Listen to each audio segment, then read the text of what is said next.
Hello students, कैसे हैं बेटा आप सब। उम्मीद करते हैं आप सब स्वस्थ होंगे। चलिए बेटा, कल की वीडियो में हमने आपके पास आओ मिलकर बचाओ कविता का सलाट भेजा था, जिसमें से कुछ पार्ट्स उसका शेष रह गया था। आज हम उस बचे हुए भाग को पढ़ेंगे। तो आपने पढ़ा होगा कि कवित्री संथाली क्षेत्र में रहने वाले आदिवासी समाज के जो विस्थापन की समस्या है उसको लेकर के चिंता जाहिर करती है और बताती है कि किस तरह से संथाली क्षेत्र में रहने वाले आदिवासी समाज को विस्थापित किया जा रहा है। ये सब प्रकृति का समझिए जो रूप परिवर्तन किया जा रहा है, विकास के नाम पर जो इस तरह के चेंजमेंट किए जा रहे हैं, उसके कारण आदिवासी समाज का अस्तित्व खतरे में पड़ गया। तो कवित्री चाहती है कि हम सब मिलकर के प्रयास करें तो आदिवासी समाज का अस्तित्व बचा रह सकता है। इससे पहले भी हमने पढ़ा है कि कवित्री कहती है कि आओ मिलकर हम बचाने के लिए अभी हमारे पास बहुत कुछ बचा है। तो इसी क्रम में आगे बताती हुई कहती है कि नाचने के लिए खुला आंगन, क्या हो हम उनके लिए नाचने के लिए खुले आंगन को बचाएं, क्योंकि आज विकास के नाम पर शहर बसाए जा रहे हैं, खुली जगह नहीं मिलती। तो आदिवासी समाज जो कि पुराने समय से अपना जिस तरह से जीवन यापन करा था उसमें काफ़ी परिवर्तन आ गया है। आज वो जिस तरह से नाचता गाता था, वो जिस तरह का एनवायरनमेंट उसके पास था, वो समाप्त हो रहा है। तो कवित्री कहती है कि आओ उनके नाचने के लिए थोड़ा सा आंगन बचाएं। गाने के लिए गीत, आदिवासी समाज के जो गीत थे मिलकर जो गाते थे वो गीत भी खत्म होते जा रहे हैं।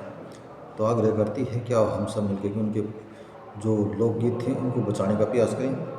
हंसने के लिए थोड़ी खिलखिलाहट, कि उनके लिए ऐसी परिस्थितियाँ पैदा करें जहाँ वो रह करके बड़े खिलखिला कर हंसते थे। आज वो तमाम स्थितियाँ बदल रही हैं, तो आओ उनके हंसने के लिए प्रयास करें, ऐसी परिस्थितियाँ बनाएं कि उनकी वो खिलखिलाहट वापस लौट जाए।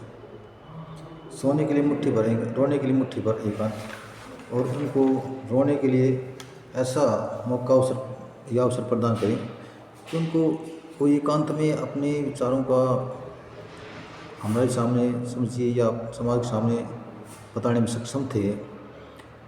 तो वो माहौल उनको वो एकाकीपन मिले ताकि वो अपने दुख को व्यक्त कर सकें।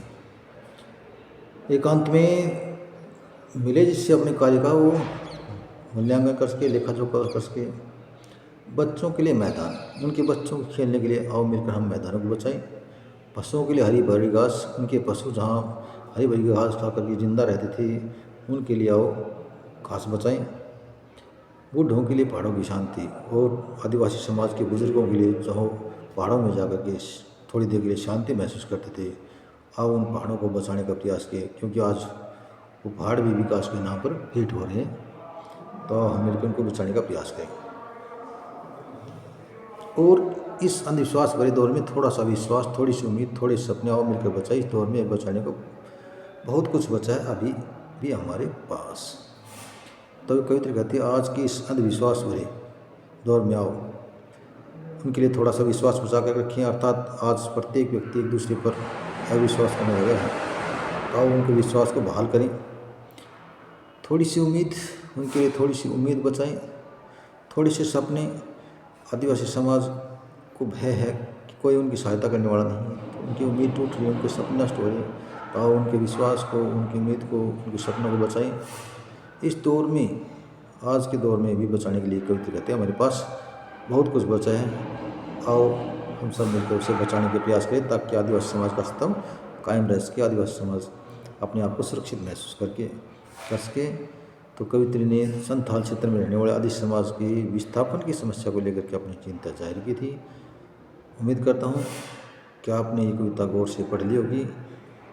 इसके प्रश्न उत्तरों का PDF भी मैं साथ में सेंड कर रहा हूँ, वहाँ से आप उन प्रश्नों को लिख करके याद कर लेंगे बेटा। और यदि किसी प्रकार का आपको डाउट्स हैं तो आप मुझे कॉल करके भी पूछ सकते हैं। बाकी नेक्स्ट वीडियो में, तब तक के लिए धन्यवाद। आपका दिन शुभ हो।